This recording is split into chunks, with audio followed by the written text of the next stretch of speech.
He also said the same thing about F-16s. He said the provision of F-16s to Ukraine Yeah. would be considered in the context of a nuclear threat against Russia. And the reason is that the F-16 is one of the preferred systems used by NATO to deliver the B-61 nuclear bomb, which is the centerpiece of the nuclear sharing arrangement between the United States and NATO. Right now, there are 4 depositories of B-61 bombs in Europe. I think they're in Turkey. I think they're in Germany. I think they're in the Netherlands. And I think they're in Belgium. 5 nations are configured to deliver these weapons. That's those 4 plus Italy. But last April, NATO had a meeting in the context of the Russian invasion or the Russian incursion into Ukraine, where the director of the nuclear directorate, Jessica Cox, said that NATO is now getting ready to share the burden of this nuclear sharing. It doesn't mean that they're going to put nuclear weapons in other locations. They're stuck with the locations they have. But what she's saying is that nations who possess aircraft of a similar characteristic to the aircraft of the 5 designated nations for nuclear delivery, that they will be configured to also deliver nuclear weapons, so that in time of conflict, there will be greater opportunity. This means that one of the principal weapon systems is the F-35A. That's the new fighter that everybody's getting. The Poles are getting 32 of them.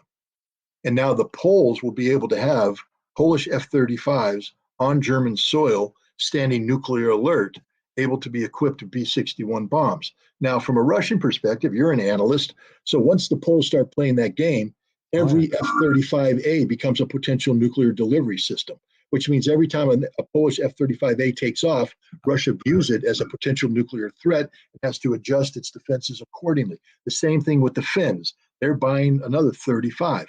They're right on the border with Russia. Every time a Finnish F-35 takes off, Russia has to assume that there's a nuclear strike potential attached to that and adjust its defense posture accordingly. Turkey was supposed to get F-35s, but they didn't. Instead, Turkey got F-16s. That's part of the deal that Turkey cut to get Sweden to be a member. F-16s. And now, so Russia's looking at saying, F-16s, you want to give F-16s to Ukraine.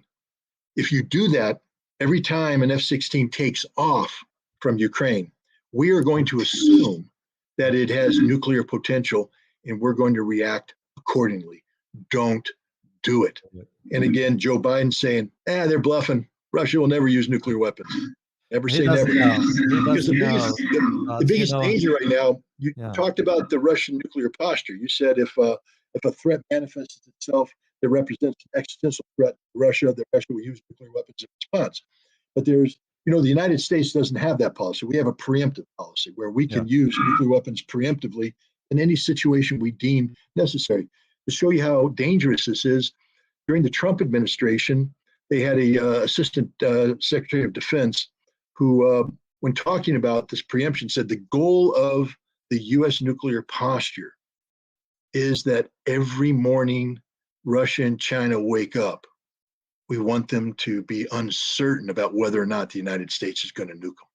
We want them to be thinking about it. Could America nuke us today? That's a statement from an American official dealing about the American nuclear posture. And Joe Biden didn't change that posture. It's the same posture we have today. So every morning, we want Russia and China to wake up saying, is America going to nuke us today? We're worried about that.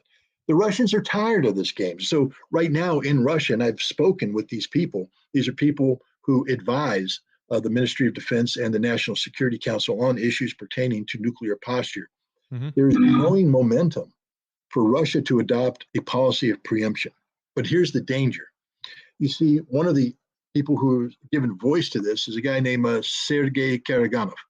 He wrote an article recently in which he said that if Russia doesn't win this conflict soon, if this becomes a frozen conflict, which many people are saying that's the next best thing rather than having a Ukrainian defeat, just stringing out a frozen conflict. He said that ultimately that will play to the disadvantage of Russia, which means over time, Russia will get weaker and Ukraine and NATO will get stronger until there comes a point where Russia will be compelled to respond with nuclear weapons because the balance of forces is so out of whack that the existential survival of Russia is at stake. So Russia will have to use nuclear weapons. And he said, rather than, if this is the scenario that everybody's seen, rather than wait for that time to happen, why not preempt it?